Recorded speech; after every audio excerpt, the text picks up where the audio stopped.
హైదరాబాద్ పోతున్నాడు సార్. హైదరాబాద్ పోతున్నాడు, లెటర్ ఇచ్చేస్తాడు. ఆ లెటర్ కూడా సీఎం గారికి ఇస్తారు. ఆయన పొద్దున 7 గంటలకు ఫ్లైట్ ఉంది, అంతలోపు కలుస్తాడు.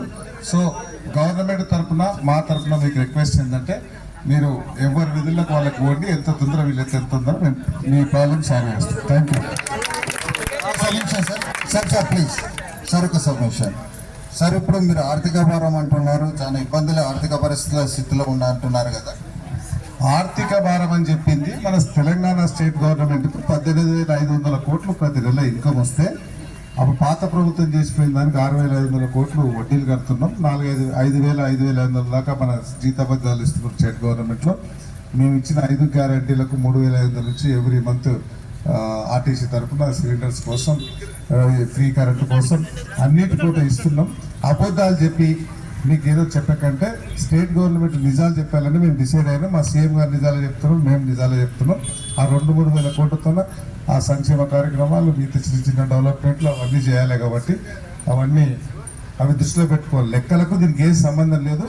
కాకపోతే మీకు ఇచ్చేదానికి ఇప్పుడు టెక్నికల్ ప్రాబ్లం ఏంటంటే, ఇప్పుడు ఎగ్జాంపుల్ ఎస్సీ హాస్టళ్ళు, బీసీ హాస్టళ్ళు, గురుకుల హాస్టళ్లకు అన్నిటికీ 40% mess charges, cosmetic charges immediate GO వచ్చింది.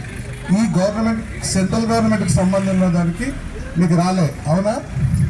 రాలేదు. Means 40% state government, 60% central government ఉంటుంది. ఆ ఫైల్ అక్కడికి పంపించింటో అక్కడ అప్రూవ్ అయ్యి రావాలి. సో ఇటు కొన్ని టెక్నికల్ ప్రాబ్లమ్స్ ఉన్నాయి. మీకు ఏదైతే మాట ఇచ్చినామో మా ప్రభుత్వం తప్పకుండా సార్. ఇక్కడ స్టేట్కి సంబంధించిన ఒక సబ్మిషన్ సార్. మీకు సెంట్రల్ గవర్నమెంట్ ఎంతసేపు ఉన్న ఒక ఫిక్స్డ్ అమౌంట్ 19,500 2,000 crores మాత్రమే సెంట్రల్ నుంచి మన స్టేట్కి బడ్జెట్ ఒక ఫిక్స్డ్ అమౌంట్ ఫిక్స్ చేసేసింది సార్. అంతకుమించి ₹1 కూడా ఇవ్వదు. కానీ సమగ్ర శిక్ష విధి విధానాల్లో ఒక క్లాజ్ ఉంది సార్. అది క్లియర్ కండిషన్స్ ఏమంటుందంటే, సెంట్రల్ గవర్నమెంట్ వాళ్ళు మీరు స్టేట్ గవర్నమెంట్ వాళ్ళు ఎంతమంది ఎంప్లాయ్మెంట్ ఉన్నా పెట్టుకోండి, ఏమన్నా చేసుకుంటే ఆ ఎంప్లాయ్మెంట్కు మాకు ఎలాంటి సంబంధం లేదు. మేము ఇచ్చే బడ్జెట్ మాత్రం మీకు ఇస్తుంది.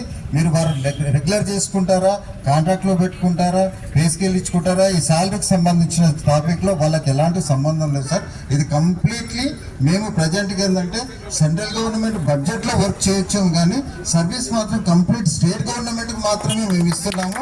తర్వాత స్టేట్ గవర్నమెంట్ మాత్రమే మమ్మల్ని అపాయింట్ చేసుకుంది, స్టేట్ గవర్నమెంట్ మాత్రమే మమ్మల్ని రెగ్యులర్ చేసే అవకాశాలు ఉన్నాయి. కాబట్టి దయచేసి ఈ విషయాన్ని ఒక్కసారి మీరు మన గౌరవ సీఎం గారు కూడా మీరు దృష్టిలో ఉంచుకోవాల్సిందిగా కోరుతున్నాం సార్. తర్వాత ఇంకొక విషయం సార్, ఇప్పుడు మీరు సరే మీరు అన్నట్టు ఏ రకంగా టెక్నికల్ అంశాల పరంగా కావచ్చు, ఇంకో అంశాల పరంగా కావచ్చు, మీకు ఒకవేళ మేము తక్షణం ఇది చేయాలనుకున్నా కూడా మీ పరంగా మాకు గౌరవ సీఎం గారు కానీ ఎవరైనా సరే ఒక జీవో కాపీ రిలీజ్ చేస్తూ with affected some 3 months or 4 months ఒక డేట్ అనేది మెన్షన్ చేస్తూ ఎఫెక్టెడ్ ఫ్రమ్ అని మెన్షన్ చేసి మాకు ఒక జీవో కాపీ ఇమ్మీడియట్గా రిలీజ్ చేయగలిగితే మేము ఇమ్మీడియట్గా కాలప్ చేయడానికి మేము అందరము సమ్మతంగా ఉన్నాం సార్. దీనికి ఎలాంటి సందేహం లేదు sir. Thank you sir. Okay thank you. మీరు చెప్పిందంతా ఆ సెంట్రల్ గవర్నమెంట్కు స్టేట్ గవర్నమెంట్కి ఏం అగ్రిమెంట్ ఉంటుందో ఆ ఎంఓఏ ఉంటుంది, మెమరాండం ఆఫ్ అగ్రిమెంట్ ఉంటుంది. సో ఆ క్లాజ్లు ఏముందో వాళ్ళొకసారి అన్ని గవర్నమెంట్ లెవెల్ చర్చిస్తారు.